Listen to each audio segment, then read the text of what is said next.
The death of George H.W. Bush has occasioned a fair amount of nostalgia for the old American establishment, of which Bush was undoubtedly a prominent member.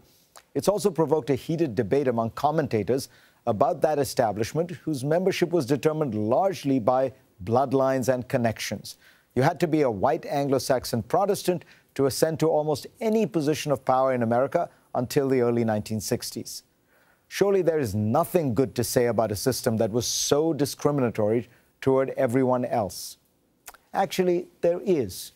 For all its faults, and it had many, it was often horribly bigoted, in some places segregationist, and almost always exclusionary. At its best, the old WASP aristocracy did have a sense of modesty, humility, and public spiritedness that seems largely absent in today's elite.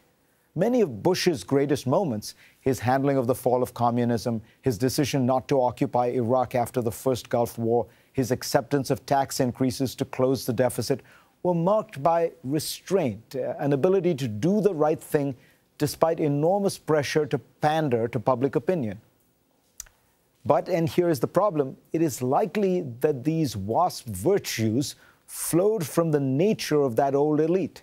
The aristocracy was quite secure in its power and position, so it could afford to think about the country's fate in broad terms and look out for the longer term, rising above self-interest because its own interest was assured. Now, if you think at this point I'm painting a fantasy of a world that never existed, let me give you one vivid example. On its maiden voyage, the Titanic's first-class cabins were filled with the Forbes 400 of the age. As the ship began to sink and it became clear there were not enough lifeboats for everyone, something striking took place. As Win Wade recounts, the men in first class let women and children board the boats. About 95% of the women and children in first class were saved, compared to only about 30% of the men in first class. Now, while of course first-class passengers probably had easier access to the boats, the point remains that some of the world's most powerful men followed an unwritten code of conduct, even though it meant certain death for them. Today's elites are chosen in a much more open, democratic manner, largely through education. Those who do well on tests get into good colleges, then good graduate schools, then they get the best jobs, and so on.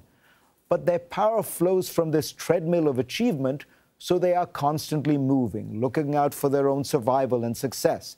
Their perspective is narrower, their horizon shorter term, their actions perhaps more self-interested. Most damagingly, they believe their status is legitimate. They lack some of the sense of the old WASP establishment that they were accidentally privileged from birth. So the old constraints have vanished. Today's CEOs and other elites pay themselves lavishly, jockey for personal advantage, and focus on their own ascendancy. At Donald Trump's rallies, a common refrain is his attack on today's elites and their arrogance. You're the smartest people. You know, when they talk about the elite. The elite. Do you ever see the elite? They're not elite. You're the elite. Trump has found a genuine vein of disgust among many Americans at the way they are perceived and treated by their more successful countrymen. The violent protests that have been happening in France are similarly fueled by rural, poorer people who believe that the metropolitan elites ignore their plight. The 2016 Brexit vote reflected the same revolt against technocrats. Let me be clear. I, of all people, am not calling for a revival of the WASP establishment. I am asking, can we learn something from its virtues? Today's elites should be more aware of their privilege and at least live by one simple, old-fashioned, universal idea. Rich or poor, talented or not, educated or uneducated, every human being has equal moral worth.